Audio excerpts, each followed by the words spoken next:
Today we're reading 2 Corinthians chapter 9, and this chapter has a theme of serving the Lord and being generous. Paul starts off in the first 5 verses affirming the Corinthians that he knows that they are eager to serve and that they have a reputation of being generous, and that he has even boasted about those qualities about them in Macedonia. And he wants them so much to be able to live those things out that he is sending people to them to help them prepare to be generous and to serve the Lord. And I feel like that's one of the most important things that we can learn from this chapter, is that we need to not only have a heart of generosity and a desire to serve the Lord, but that we need to prepare ourselves to do that and also help others be prepared to do that. One example that I have of us at Fremont doing that recently is at Friendship Camp. The Children's Ministries is running a friendship camp for the kids, and the theme is that friends love at all times. Even when troubles come, that you're still there to help and support one another. And it's one thing for us to just tell the kids that and read them the Bible verse, but it's another thing for us to show them how to do that and give them the tools to do that. So what happened is we made blessing bags with the kids, and this is a Ziploc bag with water and snacks that they can share with someone who's having a troubled time, that's hungry, that's homeless, whatever the case is. It's a way for us to show the kids that it's great to want to be a good friend and a loving friend, but this is how you love and are generous to others, and this is how you prepare yourself to do that. And I feel like that flows really well into the next verse, verse 6, that says, "Whoever sows sparingly also reaps sparingly, and whoever sows generously also reaps generously."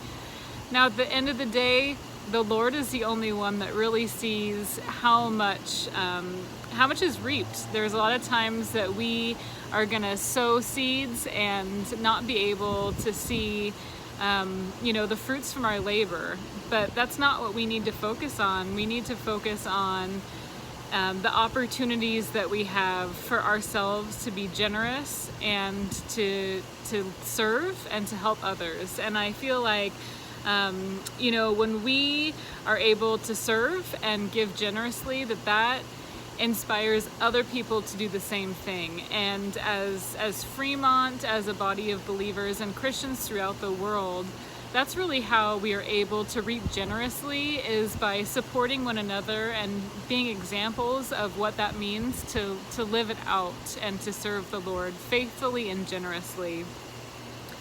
We have been given an unfathomable gift of grace and everlasting life. And I know that, sometimes when we have the opportunity to serve and to give, it's something that's so much smaller than that, but maybe it feels like it's so much bigger than that. And it's not always easy to do those things. There are so many things in life that cost money, that take resources, raising kids, whatever the case is. We have a lot of other things in our life that we can give our time and resources to, and so it's hard sometimes to change our priorities and to be prepared to serve the Lord and to give generously. And I feel like the more we are able to practice those things, the easier it gets. And in my ministry experience, there are a lot of times when we plan something, we have a special offering. Like recently we did the special offering for Earl Warren, and it's one of those things where, okay, we want to commit to this and we want to tell the school we're going to do this, but then you always have this feeling of, are we going to be able to come up with that money? Are we as a congregation going to be able to give generously? Will we have the resources to make this happen? And every single time God provides. And I think that that's one of the second most important things to remember about this, is that when we put ourselves out there for the Lord, when we give generously, when we're willing to serve, He will always provide and make things happen for us. So I hope that you can reflect on those two things, that for me, I felt like the Lord was speaking to me as I read through chapter 9, that it's important to give and to be generous, but we have to be prepared for that. And that we need to trust the Lord and know that He will take care of us. And the more we are able to give to Him, the more that we will receive.